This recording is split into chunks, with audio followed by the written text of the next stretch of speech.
que no esté en un solo lugar. Vamos a prepararnos para la palabra de hoy. Vamos a ir a ver una sombra en el Antiguo Testamento.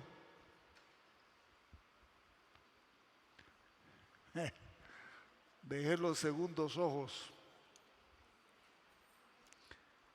Vamos a ver una sombra en el Antiguo Testamento y luego nos vamos a ir a la realidad.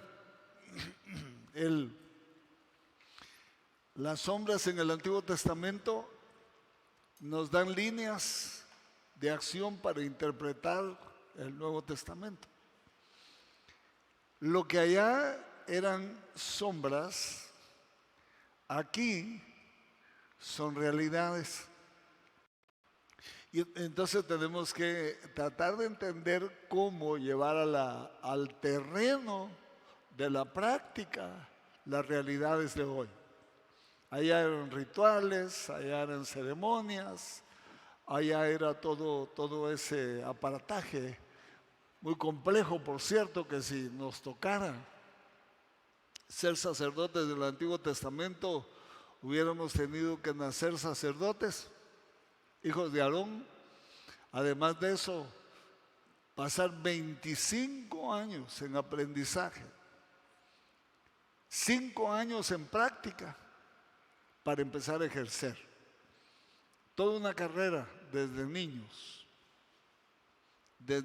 porque los niños en Israel a los 13 años deben saber de memoria los primeros 5 libros de la Biblia. Bueno, es buenísimo esto. Josué 5:2, como ya hablamos del llamamiento, yo vengo a retomar donde donde dejamos el último estudio, la última vez que nos reunimos.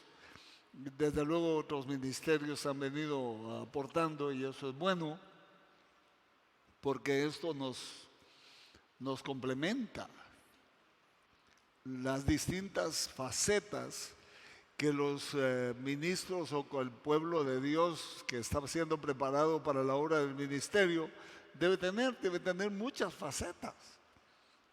La Biblia dice que debe estar preparado para toda buena obra, y toda buena obra es toda buena obra. Eso no excluye nada. Bueno, vamos a Josué 5:2. Vamos a ver ahí un detalle muy importante. Tal vez, sí, 5:2. En aquel tiempo dijo Jehová a Josué, en aquel tiempo, justo en el tiempo que estaban entrando a la tierra prometida, justo en el tiempo que estaban en el campamento de Gilgal. En Gilgal se detuvieron un buen tiempo los israelitas. Parece ser que fueron los 2 campamentos donde más tardaron, el del Sinaí, que fue el más largo, y el de Gilgal. Porque en Gilgal tuvieron que revisar el pacto abrahámico para entrar en él. No podían tomar la tierra sin entrar en todas las cláusulas del pacto que Dios hizo con Abraham. ¿Se acuerda usted cuando partió los animales Abraham y Dios pasó en medio y a él le cayó un profundo sueño? Y dice que espantaba las aves del cielo y le cayó un profundo sueño. Ese pacto de Dios con Abraham fue un pacto de gracia, porque no lo dejó pasar a él en medio, no lo dejó que se comprometiera, porque no lo iba a poder cumplir. Pero el hecho de haberlo concretado le dio promesas. Entre estas, Entre esas promesas le dio que iba a tener una descendencia como la arena del mar. Ahorita estamos en la arena del mar, ¿sí? Vamos a verlo puramente israelí. No vamos a ver a la iglesia, despuesito la vemos. Entonces, ve usted que ahorita estamos hablando de la iglesia, de Israel, de la arena del mar. Le dijo, ¿puedes contar la arena del mar? No, Señor, no la puedo contar. Seguro que se debe haber puesto a contar unos granitos ahí. No pudo. Entonces le digo, bueno, así será tu descendencia. Pero le prometió que le iba a dar a esa descendencia una tierra,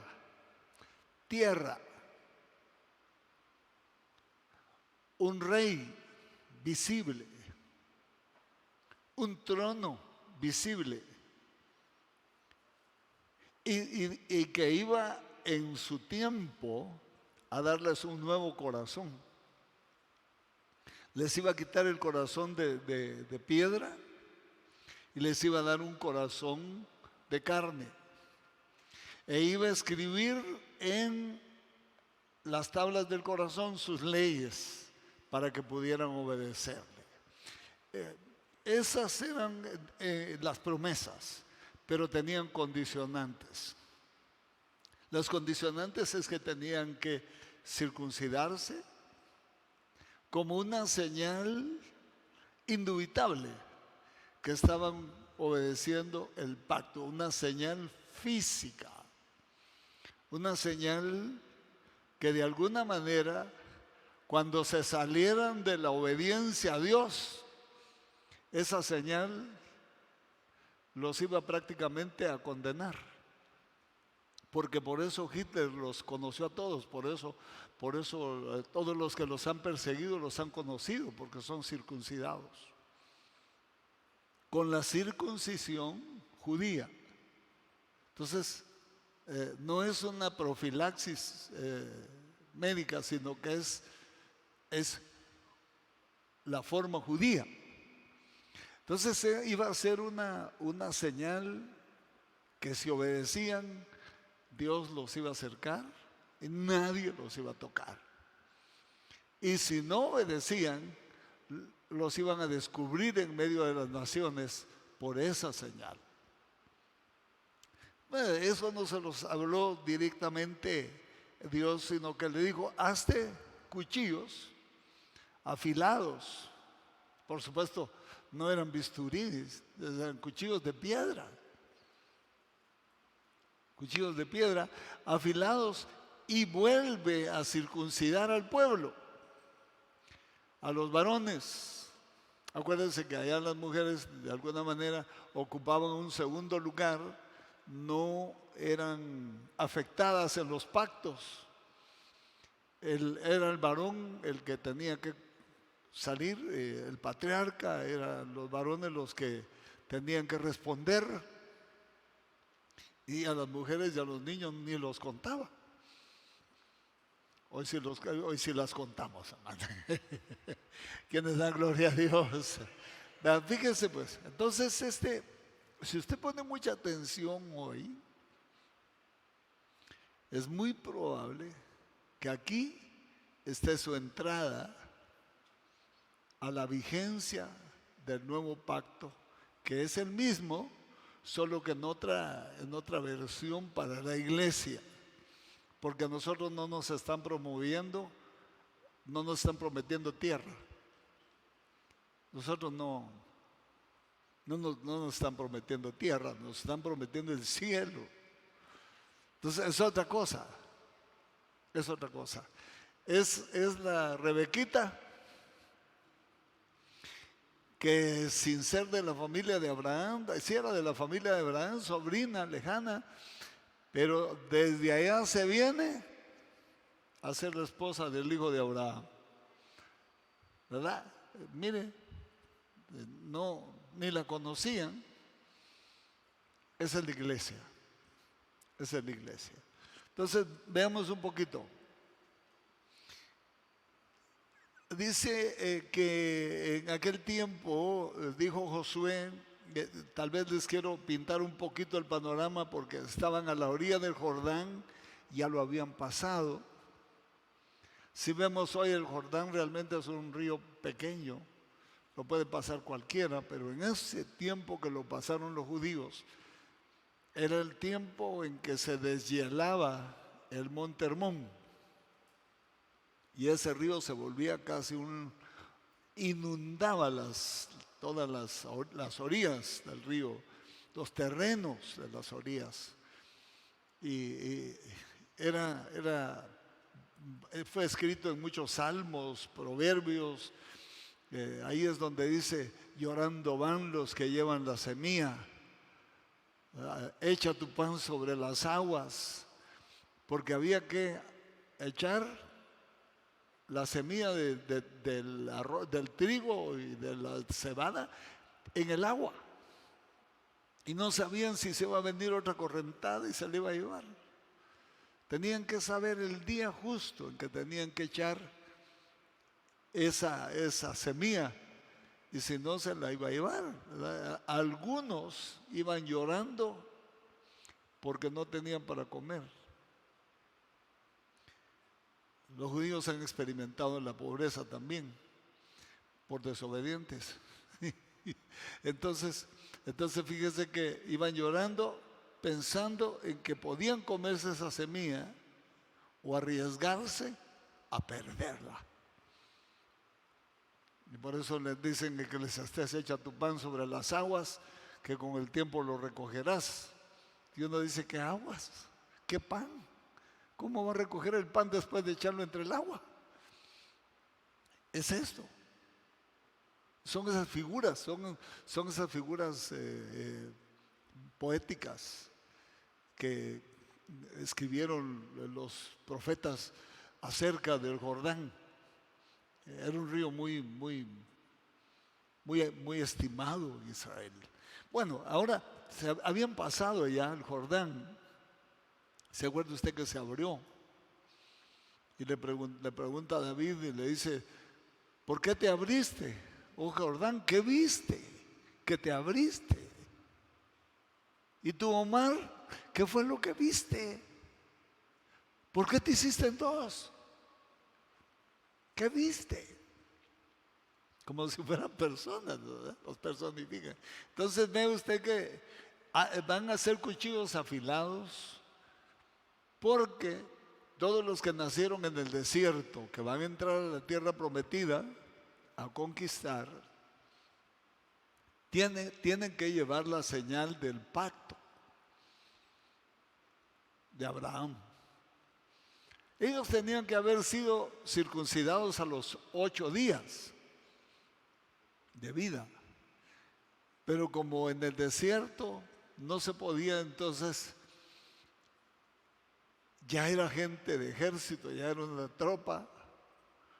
En el desierto se puede pelear, en tierra de nadie se puede pelear grandes batallas sin obedecer el pacto. Pero para entrar, ahí es donde dice la Biblia que al reino de Dios se le hace violencia y solo los violentos lo arrebatan. En otras palabras, solo los que arriesgan su vida para obedecer son los que lo arrebatan. Así está la cosa. Esto hay que entenderlo bien. Si no lo entendemos, vamos a tomarlo como una historia. Pero esto no es una historia, esto es una sombra. Una sombra, y en su momento fue una realidad para Israel, pero para nosotros no es. Ahora resulta que todos los que tienen corazón, estos son mujeres y hombres, van a tener que tener una experiencia de ese tipo. Pero vamos a verlo primero aquí, miremoslo. En aquel tiempo dijo Jehová a Josué: hazte cuchillos afilados y vuelve a circuncidar la segunda vez a los hijos de Israel. Esto no es que ya eran los que no estaban circuncidados. Verso 3, y Josué se hizo cuchillos afilados y circuncidó a los hijos de Israel en el collado de Aralot. Esta es la causa por la que Josué circuncidó todo el pueblo que había salido de Egipto. Los varones, todos los hombres de guerra habían muerto en el desierto por el camino después de que salieron de Egipto. Pues todos los del pueblo que habían salido estaban circuncidados, mas todo el pueblo que había nacido en el desierto por el camino después de haber salido de Egipto, no estaban circuncidados. Entonces, ahora va a haber un momento terrible para los israelitas. Hacen dos grandes batallones, dividen a los hombres en dos, seguramente a los de edad ya de guerra, y suben primero. Fíjese que no a saber quién ayudaría a Josué a hacer, él dirigió la operación, pero ¿quiénes hicieron eso? No sé si fueron sacerdotes, no sé quiénes fueron los que hicieron este ritual. Pero subió la mitad de los hombres de guerra al collado, al monte Aralot. Ese monte Aralot quiere decir el monte de los prepucios. El monte de los prepucios. Ahora, tal vez explico un poquito porque es así como que no mucho, cuesta un poquito entender por qué Dios puso esa señal. El cortar esa parte de la carne del hombre tenía su razón de ser. Era la parte más íntima y además generaba, si no se mantenía limpio, generaba enfermedad continua, era recurrente, todo el tiempo, había que estarlo limpiando y nunca se podía dejar decir hasta aquí, ya no va a haber necesidad de limpieza. Esa situación fue lo que Dios vio.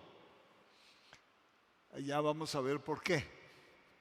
Entonces, cuando Abraham negoció con Dios el pacto y Abraham aceptó el pacto,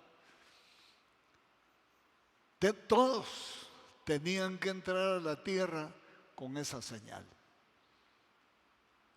Ahora, como ya estaban adentro, ya estaban en Gilgal. Gilgal está en la orilla del río, pero en el lado ya enfrente a Jericó. No podían pasar de ahí.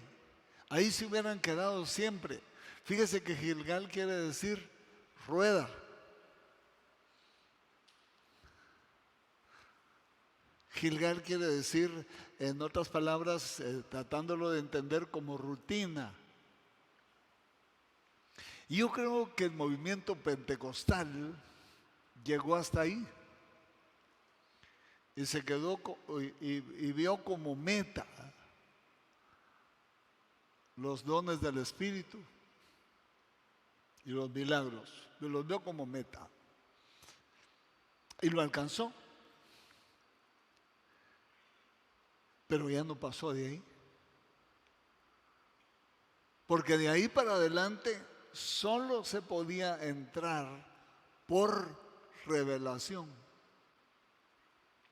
Es como estar en la puerta del tabernáculo, la puerta del lugar santo, y decir, bueno, yo voy a entrar con mi foquito, con la luz de mi teléfono. No se podía. Ahí se podía entrar si Dios autorizaba la entrada y se tenía que ver todo lo que estaba dentro con la luz del candelero, que no se miraba de afuera. No se podía ver con el sol, con la luz del sol, solo con la luz del candelero. Entonces, llega un momento en la vida cristiana en que los sentidos sobran, en el sentido, no es que sobren, no es que no los use uno, pero que ya para seguir caminando ya no funcionan, ya no conocen el camino, ya no reconocen. Es como cuando uno lee Eclesiastés, entiende muy bien. Yo no sé si usted ha leído despacio Eclesiastés, pero dice, bueno, todo lo que fue, es y será. Resolvió historia, presente y escatología. Solo es una rutina, dijo él. Todo es vanidad. Todo lo que sucede bajo el sol es vanidad. Lo único que aprovecha el hombre es lo que se come. Eso lo entendemos muy bien nosotros, ¿verdad? Y por eso es que les toman fotos a las pupusas y a los panes con pollo y a todo, ¿verdad? Lo único que aprovecha el hombre es lo que no se come. Sí, es cierto, eso es el deleite, para eso dejaron el sentido del gusto, el sentido de la vista, del oído para oír la música. Eso lo entendemos bien. Dice, el agua cae del cielo, corre por los ríos, llega al mar y ahí sube en forma de vapor y luego se condensa en las alturas y vuelve a caer en forma de agua. Pues eso lo entendemos nosotros. H2O es igual a el vapor más líquido más sólido. Eso es. Es el agua que existe en este cosmos, en esta parte de la Tierra, el hielo, el vapor y el agua en su estado líquido. Es el inventario. Eso lo entendemos. Pero no entendemos ya lo espiritual. Cuando uno se mete a Proverbios, empiezan a trabarse ahí, ¿verdad? Y las hermanas prefieren irse de una vez a Proverbios 31 y ponen mujer virtuosa, ¿quién la hallará? Pero se pasaron, hicieron un link y se dieron la vuelta, dieron un atajo y fueron hasta el Proverbios 31. No, pero hay que pasar por el libro. En realidad el libro de Proverbios, ¿cómo me dijo que se llamaba cuando uno se mete en estos laberintos? Es un laberinto de sabiduría, donde le ponen a uno las dos cosas. Lo enseñan a uno a reconocer la sabiduría de Dios y la otra sabiduría. La luz y las tinieblas, la verdad, la mentira, todos los antónimos. Esa es la práctica, pasar el libro Proverbios. Fíjese que no es nada más así. Yo intenté escribir un poco sobre el libro de los Proverbios, me quedé en Proverbios 1:1, porque cada proverbio tiene 2, 3, 4 temas y no es el mismo. Así que bregar en ese campo es muy complicado. Es entrenamiento, es como que fuera un soldado que lo llevan a la montaña, lo meten a extremada altura, lo entierran un tiempo, como entrenar un caibil, un marshal, uno de los grupos élites del ejército. Lo meten al agua helada, lo meten al agua caliente, no le puede dar ni gripe. Lo entrenan para todo eso. Lo hacen de nuevo. Eso es un creyente que reconoce cuando lo que está viendo es verdadero o falso, que sabe cuándo frenar antes de pegar un gran frenazo y casi chocar, ¿verdad? Sabe, sabe, sabe. Es prudente en todos sus caminos. Entonces, note, por eso esta cuestión no fue a medio desierto, pudo haber sido mientras nacían, ¿no? Pero no lo circuncidaron en la marcha porque hubieran empeorado la situación, se hubiera puesto más difícil. Mejor esperaron llegar a la frontera de la tierra, pasar el río, y en el otro río, digamos en el río, al otro lado, ya no se podía seguir, a menos que entraran por la puertecita del pacto que Dios había hecho con Abraham, la puerta angosta. Ahí es donde uno pasa si obedece, y si no, la misma puerta no lo deja entrar. Ese es el punto. Esto es complicado, hermanos, esto no es sencillo, ¿sí? Por eso hoy yo voy a tomar dos temas para porque sé, yo lo entiendo porque a mí me lo revelaron. Y algunos a lo mejor ya lo escucharon, a algunos se les hizo vida, a otros no. Y entonces tenemos que, para entrar a lo que viene, tenemos que pasar por aquí, porque nosotros también estamos bajo el pacto abrahámico. Ahora, los pactos que ya no nos alcanzan a nosotros es el pacto davídico, ese ya no nos alcanza, porque a nosotros nos van a restaurar un tabernáculo, pero no como el tabernáculo de David, porque el tabernáculo de David es el tabernáculo de David, pero solo la alabanza, solo la parte alabanza, adoración, pero no la parte militar, la parte de recuperación de Edom. Eso ya no nos toca a nosotros, eso es para Israel. Entonces, menos el pacto palestino, que fue donde les confirmó Dios la propiedad de la tierra, ese nosotros ya no es para nosotros.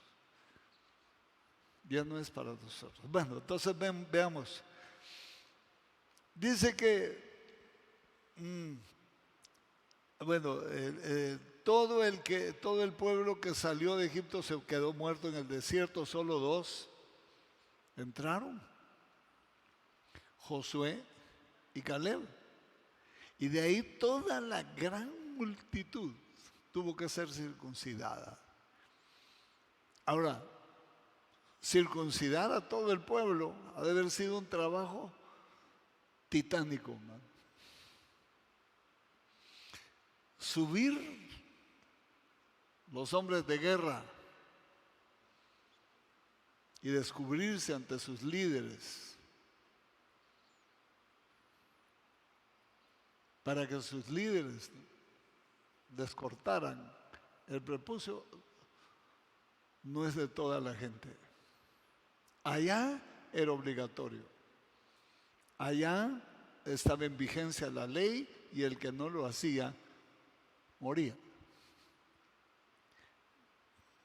Aquí no. Y no estoy hablando de la misma circuncisión. Vaya. Eso es para que se vaya contento, ¿verdad? No afligido. Pero le voy a anticipar algo.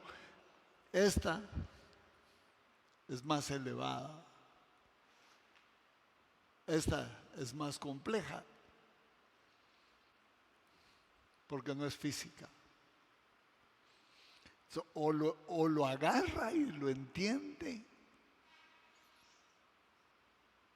o a saber hasta cuándo. Esta es la puerta de la entrada, hermano. Aquí llegamos a la puerta de la entrada.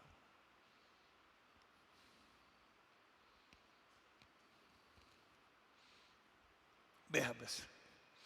Entonces, vamos un poco adelante.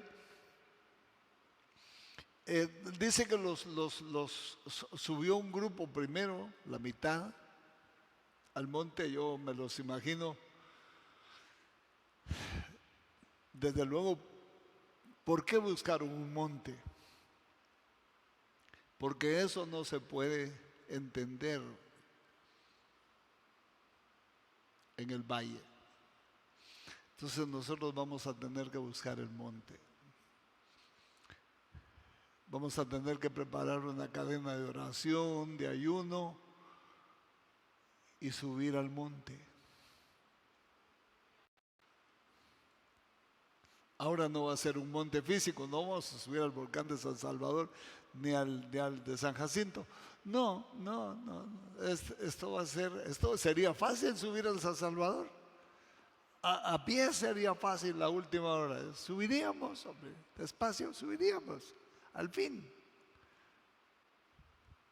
Pero ahora va a ser la realidad de aquella sombra física.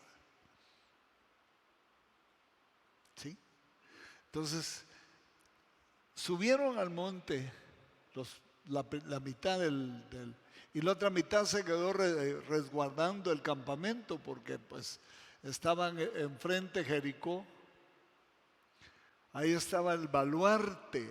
A Jericó le llamaban el baluarte de la tierra prometida, porque cuando miraban a Jericó los ejércitos se regresaban, porque era una ciudad de las más poderosas, las más amuralladas.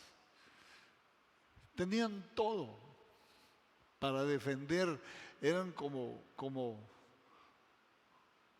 diríamos la entrada a Canaán, ¿verdad? No cualquier invasor iba a entrar a Canaán.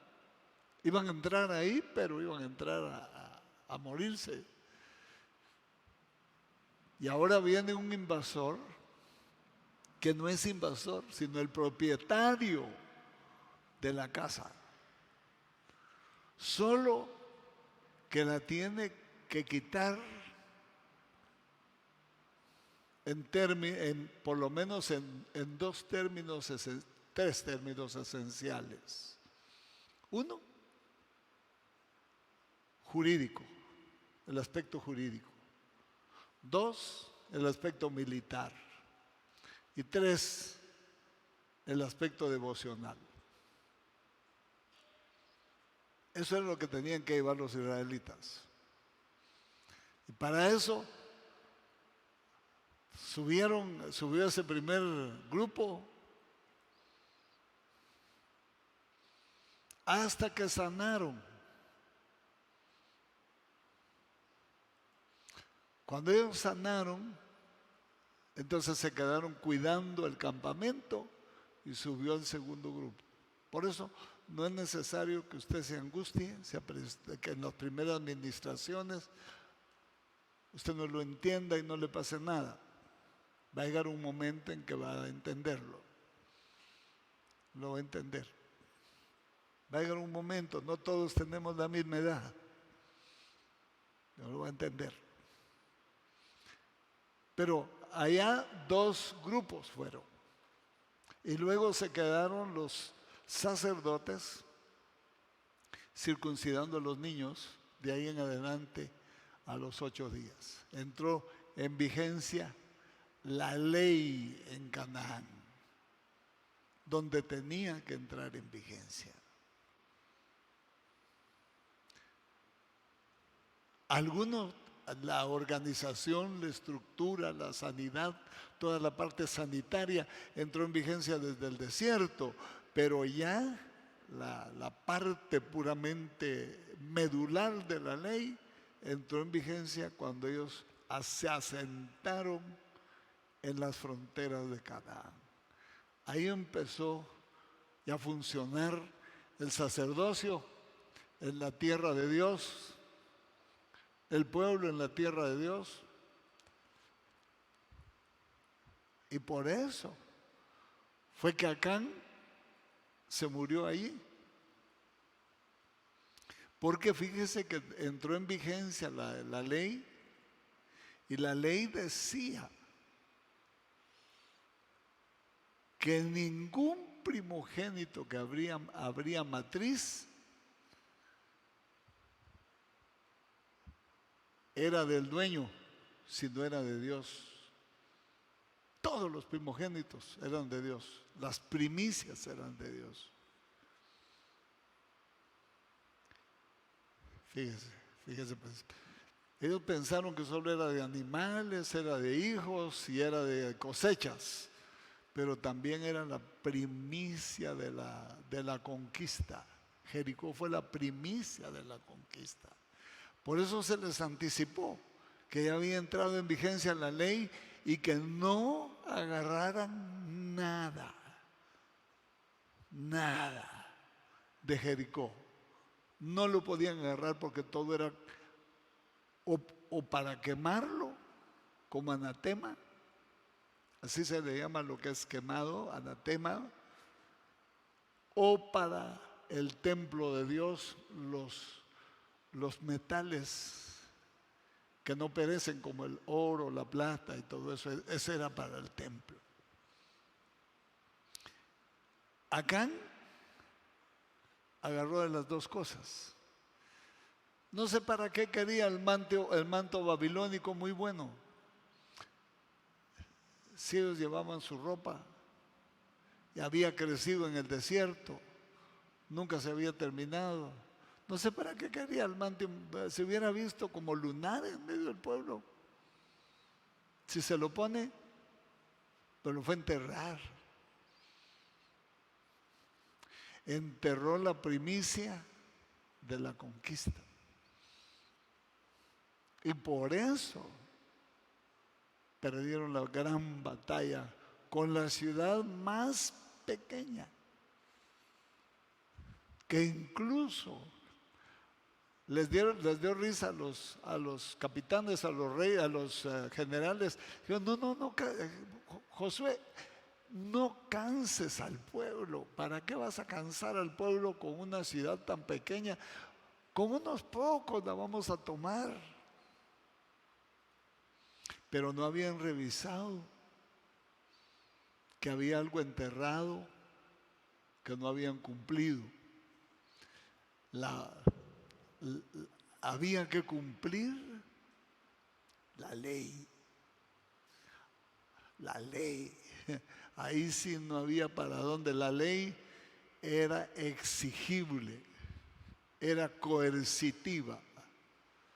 No se podía decir, mire, me equivoqué.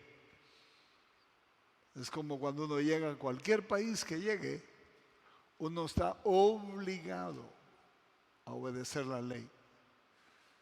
No puede uno alegar ignorancia ante un delito diciendo yo no sabía. Porque en el momento que uno entró al país, aceptó o dio por enterado al país que conoce la ley y que la va a obedecer.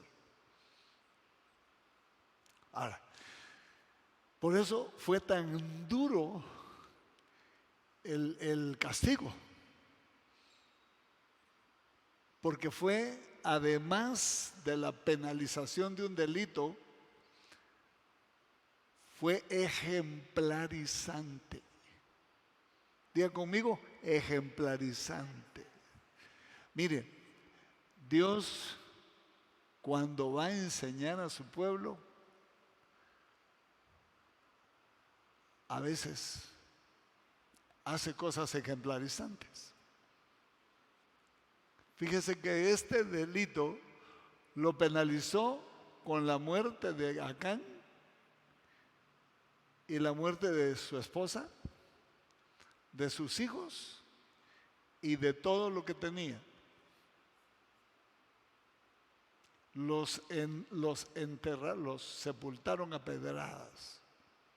Los apedreó el pueblo, pero por orden judicial, o sea, por orden de Josué. Note usted, en el libro de los Hechos, capítulo 5, sucede lo mismo cuando comienza a entrar la iglesia a la tierra de Canaán. Una pareja de esposos venden una propiedad, le mienten al Espíritu Santo y ahí, como ya no era Israel, no los apedrearon. Las armas estaban aquí. Fueron ejecutados con estas armas.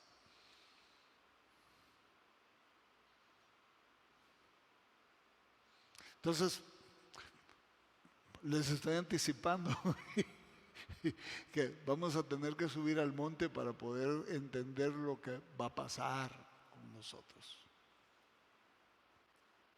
Vamos a tener que subir al monte. Y para eso vamos a comenzar una cadena de oración. De una vez la dejamos como instruida para toda la misión, porque vamos a entrar incluso al año entrante, ya al 2023, con una planificación relacionada a la conquista de Canaán, de un nuevo estatus. Ahí tenemos indudablemente que prepararnos espiritualmente. Lo vamos a entender espiritualmente, de otra manera no, porque así me fue dado a mí espiritualmente. Yo no lo entendí porque leí la Biblia, sino me dieron en visión todos los pasos que había que dar, a todo color, con ambientes como lo estoy viendo yo a usted, visibles, tangibles, sensibles, todo. Así que vamos a una etapa que tenemos que aprovechar. Ese momento que estamos viviendo es un momento muy importante. Creo que la sacudida de la pandemia y todo lo que ha venido atrás, es cierto que nos mantuvo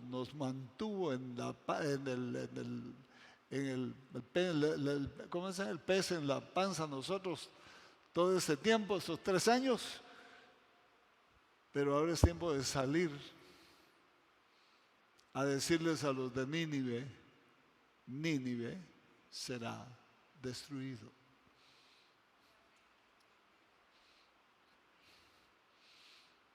Ya no vamos a salir a hacer berrinches. No vamos a salir con el mismo carácter. Por eso es que tenemos que subir. Tenemos que subir. Los israelitas subieron, ¿no? Eso fue el éxito de la circuncisión. Subieron al monte y allá obedecieron lo que habían pactado con Dios, lo que Abraham había pactado con Dios. Abraham inmediatamente lo cumplió en él, lo cumplió en sus siervos, en su hijo Isaac, y de ahí para adelante lo vinieron cumpliendo desde Abraham. Todos la gente obediente, entendida, que amaba a Dios, siguieron la circuncisión. La circuncisión es como los diezmos, se dio en el mismo pacto casi. Se le dio a Abraham algo parecido, de la misma edad. Bueno, y entonces veamos un poco más. Ellos iban a entrar, verso 6, sí, por lo que los hijos de Israel anduvieron por el desierto 40 años hasta que todos los hombres de guerra que habían salido de Egipto fueron consumidos, por cuanto no obedecieron a la voz de Jehová, por lo cual Jehová les juró que no entrarían o que no dejaría ver la tierra de la cual Jehová había jurado a sus padres que nos daría, tierra que fluye leche y miel, a los hijos de Israel, que él había hecho suceder en su lugar a Josué. Está hablando de Moisés. Él los circuncidó, pues eran incircuncisos, porque no habían sido circuncidados por el camino. Entonces note, probablemente esto sea doloroso. Para esta gente fue dolorosísimo. A ver cuántos días pasaron ahí arriba. Con fiebre, sin saber cuánto tiempo, y sin medicamentos, de nada, solo esperando que el cuerpo se defendiera solo. Así, por supuesto, por obedecer a Dios nadie se muere. Aleluya. Solo Cristo murió por obedecer. De ahí no creo que haya otro, ¿no?, que muera por obedecer, que diga, bueno, sí. Pues ya todos los mártires se entregaron por obedecer, pero el mero, Cristo. De ahí no se muere uno por obedecer. A veces, cuando uno retoma el camino de la obediencia, es el medicamento que necesitaba. Después de haber consultado, pasado por un montón de médicos, por medicinas y todo eso, pero sencillamente el tomar el camino de la obediencia es la medicina. Es el medicamento. Miremos pues, miremos un poquito más. Y cuando acabaron de circuncidar a toda la gente, se quedaron en el mismo lugar, en el campamento, hasta que sanaron. Y Jehová dijo a Josué: hoy he quitado de vosotros el oprobio de Egipto. Oiga esto. Hoy he hecho diferencia entre ustedes y los egipcios. Hoy hay una marca. Hoy ustedes están aparte. Ustedes están rodeados por mí,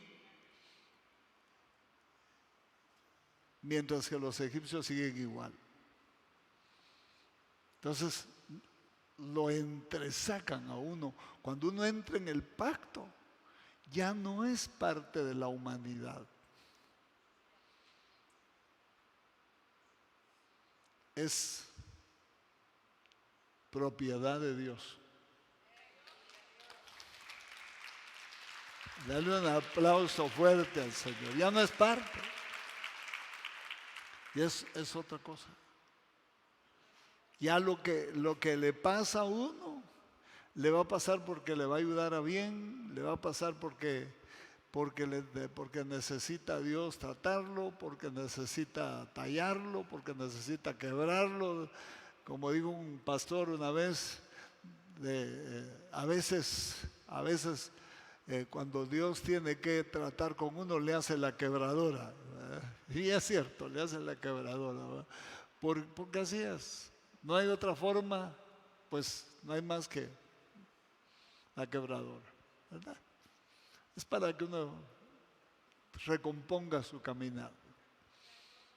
Pero eso va a tener un resultado, va a capitalizarse, no se pierde, eso no se pierde, como el caso de Job.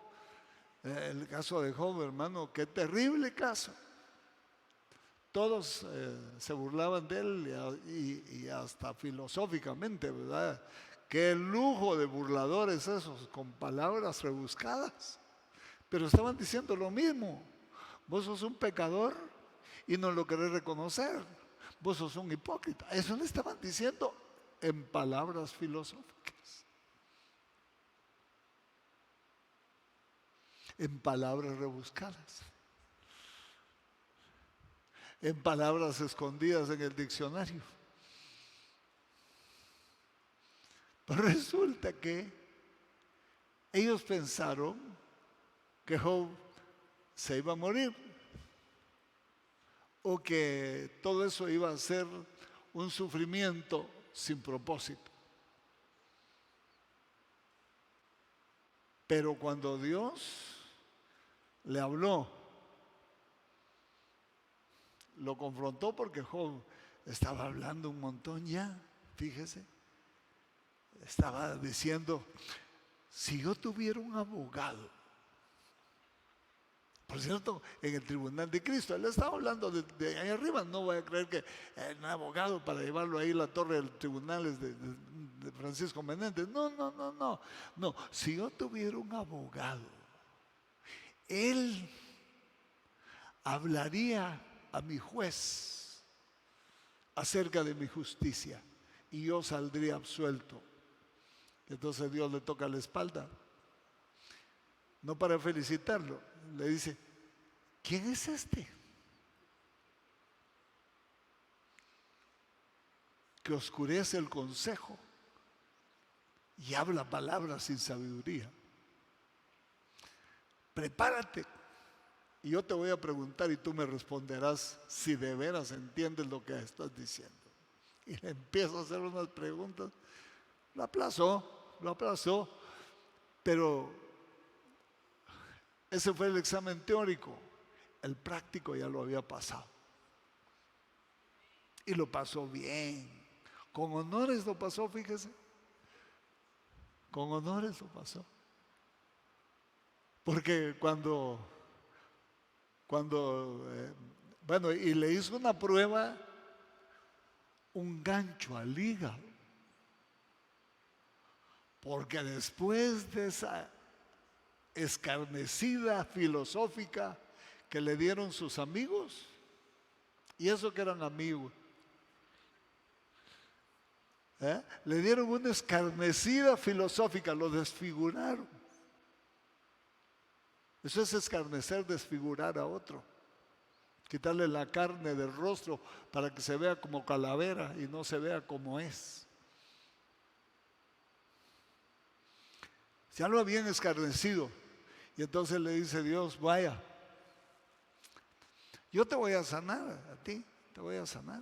Oh, gracias Señor, aleluya, gloria a Dios. Sí, pero, ¿sabes?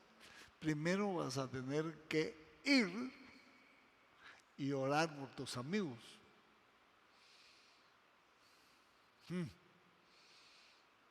¿Qué hubiera hecho uno de nosotros, verdad? Señor, yo lo que quería era pedirte que los mataras. Ya que me diste gracia a mí, ahora suénatelos a ellos. No. Se quedó después de ese, mire, nadie puede entender a otro a menos que pase por ahí. Nadie. Entonces dijo él, bueno, no hizo lo mismo del de la parábola de los dos deudores, no hizo lo mismo. Está bien, Señor, ¿qué hago? Diles que traigan 7 becerros y todos los animales que pidió y que sacrifiquen y ora por ellos. Y yo los voy a sanar a ellos, primero que a ti. ¿Sabe qué hicieron? ¿Sabe qué es eso? Es limpiar las herramientas con que trabajaron el barro. Limpiaron las herramientas. Así lo ponen a uno cuando uno es ayudante de albañil. O le dicen a uno, lave las cubetas, lave la carretilla, lave todo, lave la pala, pero bien lavado. Si no, lo va a mandar que lo enseñe a su abuelita a cómo se lavan las cosas. Así lo maltratan a uno cuando uno es ayudante de albañil. Así me decían a mí. y alabar, de no dejarle ni un poquitito de mezcla, ni un poquito de nada, bien lavaditos. ¿Qué pasa el maestro? Nada, buen muchacho, date. Entonces, lavó primero Dios las herramientas.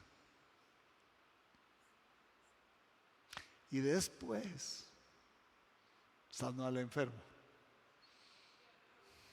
Limpió a Job.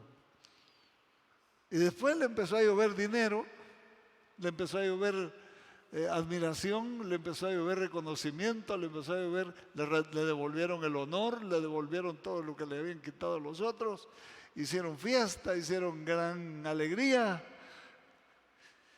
Pero Job, él como persona, valía saber cuánto más para el reino de Dios que lo que valía cuando entró. Ese valía lo que pesaba.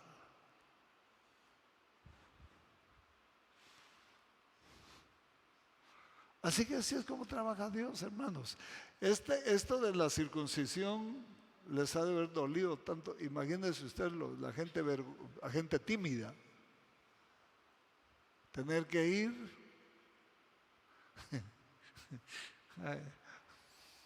No, si le pasa a uno, hermano, le pasa a uno sus cosas, ¿verdad? Jamás habían habido pacientes, yo creo que jamás han puesto pacientes, hombres y mujeres, en una misma sala. Enfermeras, médicos y de todo. Pero después del terremoto estaba lleno de hombres y mujeres. Habían jovencitas, habían señoras, habían de toda clase de gente ahí. Y me dice el enfermero cuando me operaron, en la 3 de mayo me operaron, donde nacen los niños, imagínese usted, después del terremoto. Me dijo, vaya a bañarse. No me puedo bajar, le dije. No sea chillón, me dijo, me agarró a la mano y ¡wow! Caí parado. Si a mí me habían hecho una exploración de todo. Me habían explorado la vesícula, me habían quitado el apéndice, porque tenía muchos dolores, inflamación en todo el tórax. La herida era como una cesárea vertical. Y cosida la carrera como que era pelota de fútbol americano. Y me pega el jalón el hombre, hermano. Y yo me quedé mirando luces. Me logré agarrar de la cama. Quedé un ratito mirando luces.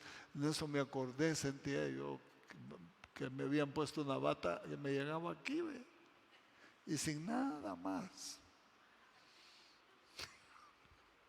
Entonces yo en eso empiezo a mirar las caras, mujeres, hombres en las camas, y luego el instinto, ¿verdad? Me cubrí y me fui para el baño, caminando a saber cómo, hermano, para el baño, para el baño, para el baño.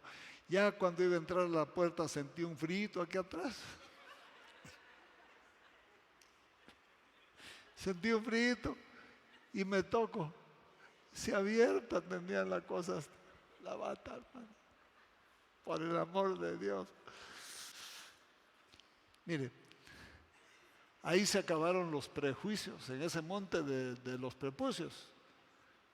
Se acabó el orgullo, se acabaron que es que yo soy tímido. Aquí no hay tímido, quites esa cosa, hay que ver, aquí voy. No, es que a mí me da la pálida cuando miro sangre, que le dé la pálida, pues. ¿Qué? Me voy a desmayar, me desmayes, pues. Aquí está delante de Dios, el que da la vida y la quita. ¿No cree usted que bajaron diferentes esos? Claro, se volvieron el ejército más letal de la tierra. ¿Por qué China y Rusia y todos esos se animan?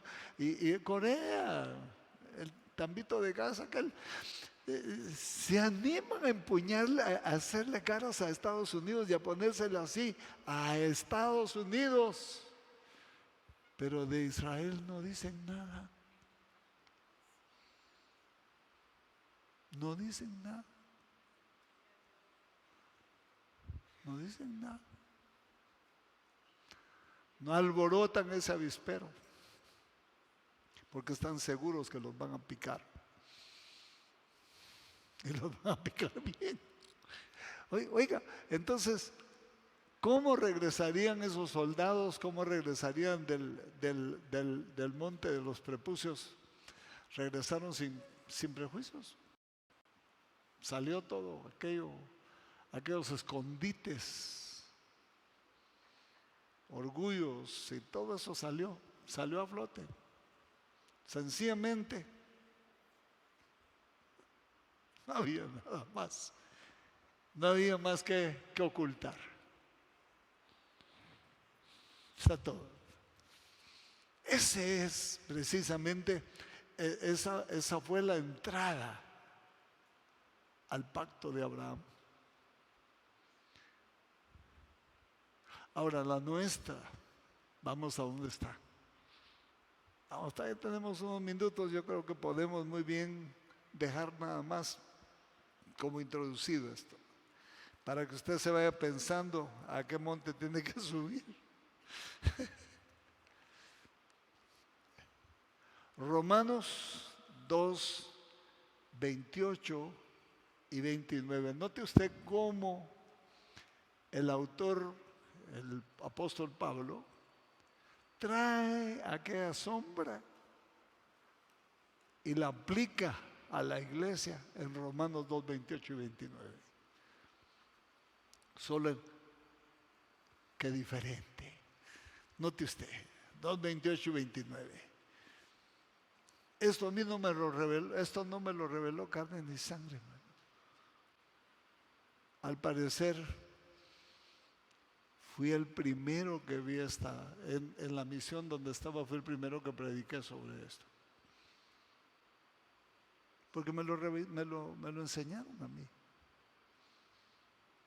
Mire qué dice, 27, 28,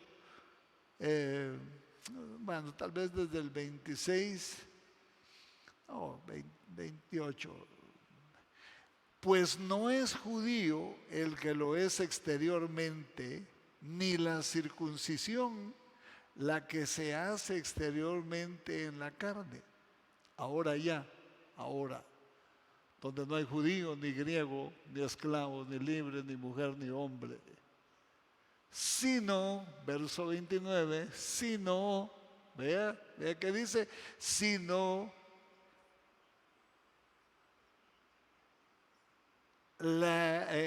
vamos a ver, sino que es judío el que lo es en lo interior. Y la circuncisión es la del corazón en espíritu, no en letra, la alabanza del cual no viene de los hombres sino de Dios. Vale, tal vez cierro con esto porque quiero ministrar un momentito. Allá por el 78 por ahí, acuérdense que yo soy del siglo pasado, soy clásico, igual como algunos colegas somos clásicos, ¿verdad? Entonces, fíjese usted que llegó un profeta, no un profeta, un misionero bautista. Fue para nosotros un susto, diríamos, extraño ver a un misionero bautista dar 2 conferencias en la misión a la que yo pertenecía, porque no tan fácil podía entrar casi nadie ahí. Era muy cerrado en el sentido de cuidar la gloria de Dios que estaba despertando en medio de nosotros.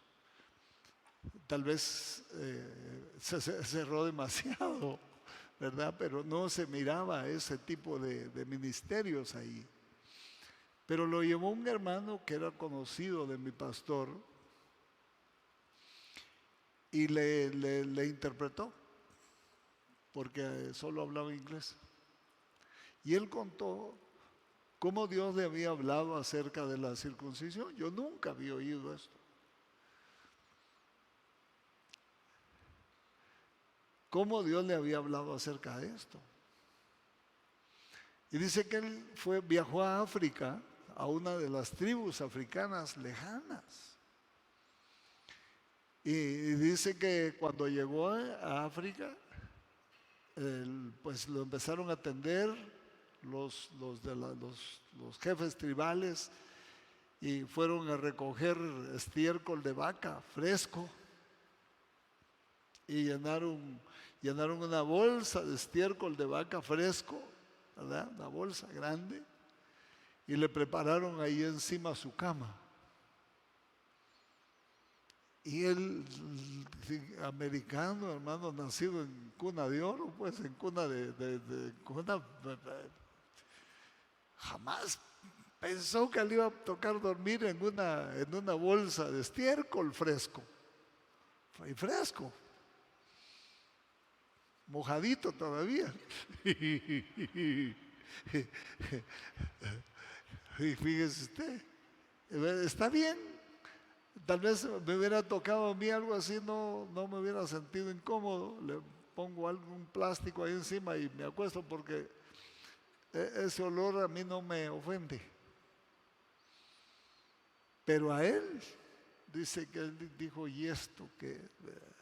Y entonces el traductor le explicó y le dijo, cuando un hombre viene a esta tribu y lo quieren honrar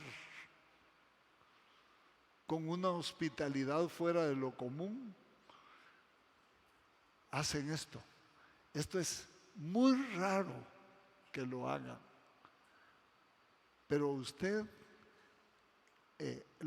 usted lo están honrando, lo están recibiendo como un ángel de Dios. Así que usted no diga nada aquí. Duerma y que pase feliz noche. Aparte de que saber qué comida le dieron, ¿verdad? Porque ahí sí que a la moneda ahí lo que les gustara a ellos, saber qué comida le dieron. Entonces, allí, sobre el estiércol, Dios se acercó a él y le habló.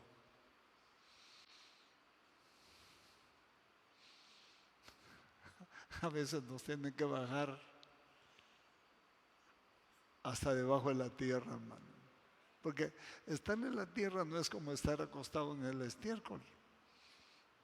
Yo preferiría 1000 veces estar tirado en el polvo en la tierra y no en una bolsa mojada de estiércol. Con mi pijama que dijera New York.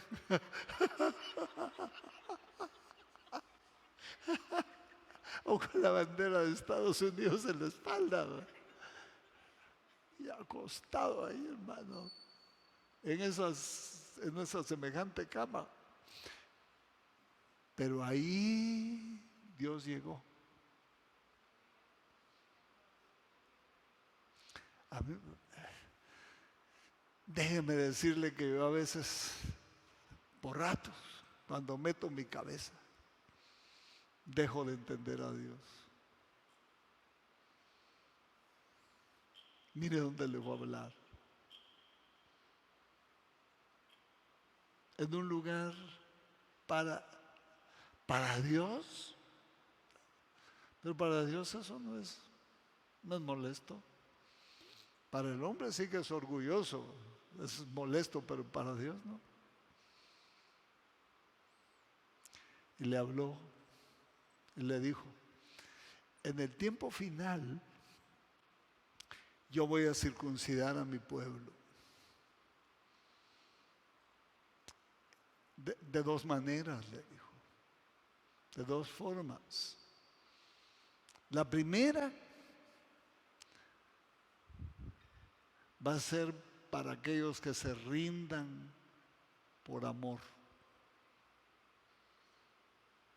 Esos que se rindan por amor, el Espíritu va a hacer la operación en su corazón sin dolor de nada. Pero aquellos que no quieran por amor, y llamó un ángel con una espada filuda, le dijo, a esos les van a hacer así. Le metió la espada a él. Para un grito. Así los voy a hacer. Esto quiere decir, los voy a obligar a que se dobleguen. Les voy a hacer la quebradora. Entonces, miren, yo creo que es mejor, ahora que estamos ante esta puerta, subir al monte, callados la boca. ¿Sí? Creo que este pueblo es el liderazgo, que es un liderazgo con un potencial, hermano, que saber qué dimensiones tendrá, yo no lo logro ver, pero que no ha empezado a volar. Pero sí entienden muy bien las cosas. Entonces yo creo que de aquí al próximo martes vamos a declararnos nosotros aquí en oración, mientras mi hermana encargada de la oración a nivel nacional le organiza por el próximo año la cadena de oración y ayuno a nivel misión. Nosotros nos vamos a meter en oración de aquí en adelante hacia el próximo martes. Si usted quiere ayunar, ayune, depende. Si quiere subir en el primer grupo,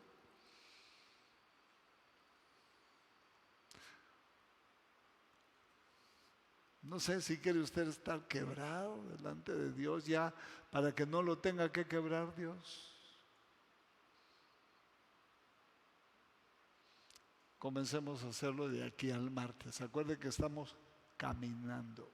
Esto es experimental. Esto no es estacionario. Vamos a prepararnos para despedirnos orando por las ofrendas. Pero les dejo esto.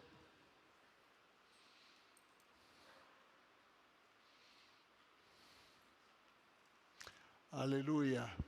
Oramos. Damos gracias al Señor. Padre, te damos gracias. Pues nos has guardado, nos has permitido estar hasta hoy aquí. Mira este liderazgo, Señor, este potencial que tienes dentro de estos